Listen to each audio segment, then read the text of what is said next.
Assalamualaikum warahmatullahi wabarakatuh. Nama saya Mitra Fakaria dari kelas Pesaka 1. Kali ini saya akan memaparkan jawaban saya atas soal remedial PTS Pralip.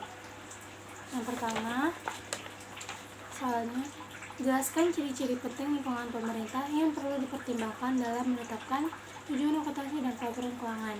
Nah, ciri-cirinya ini dibagi menjadi dua. Yang pertama itu ciri utama struktur pemerintah daerah dan pelayanan yang diberikan, yaitu A. Bentuk pemerintahan daerah dan pemisahan kekuasaan, B. Sistem pemerintahan otonomi, C. Adanya pengaruh proses politik, dan D.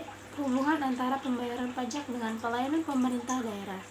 Nah, ciri yang kedua itu adalah ciri keuangan pemerintah daerah yang penting bagi pengendalian, yaitu A. Anggaran sebagai pernyataan kebijakan publik, target fiskal, dan sebagai alat pengendalian. B. Investasi dalam aset tidak langsung menghasilkan pendapatan. Yang C. Kemungkinan dan penggunaan akuntansi dana untuk tujuan pengendalian. Dan yang D. Penyusutan nilai aset tetap sebagai sumber daya ekonomi karena digunakan dalam kegiatan operasional pemerintahan. Nah, lanjut soal yang kedua. Laporan keuangan pemerintah daerah atau LKPD disusun untuk menyediakan informasi relevan mengenai posisi keuangan dan seluruh transaksi pemerintah daerah selama satu periode laporan. Nah, bagaimana peran laporan keuangan? Jawaban saya,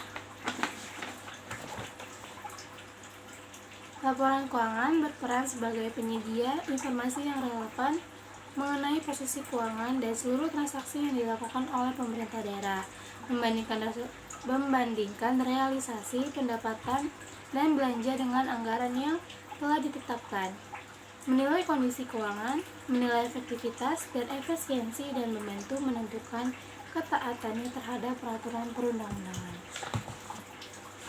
Lanjut soal nomor 3. Menurut PP 71 tahun 2010, prinsip akuntansi dan pelaporan keuangan dimaksudkan sebagai ketentuan yang dipahami dan ditaati oleh pembuat standar dalam menyusun melakukan kegiatannya, serta pengguna laporan keuangan dalam memahami laporan keuangan yang disajikan. Bagaimana 8 prinsip yang digunakan dalam akuntansi dan pelaporan keuangan pemerintah? Jawaban saya,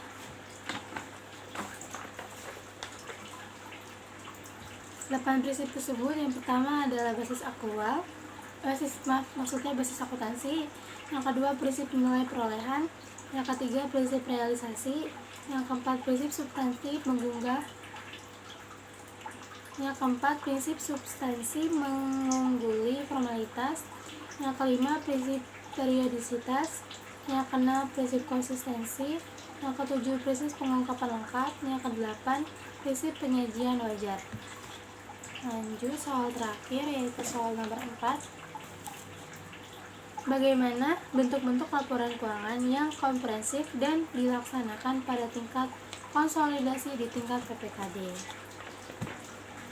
Nah, jawaban saya nomor 4. Yang pertama adalah laporan realisasi anggaran atau LRA, yang kedua laporan perubahan saldo anggaran lebih atau LPSHL, yang ketiga itu laporan operasional yaitu LO, 4 laporan perubahan ekuitas, 5 neraca, 6 laporan arus kas, dan 7 laporan atas laporan keuangan atau CALK. Oke, sekian dari saya. Assalamualaikum warahmatullahi wabarakatuh. Kurang lebihnya mohon maaf.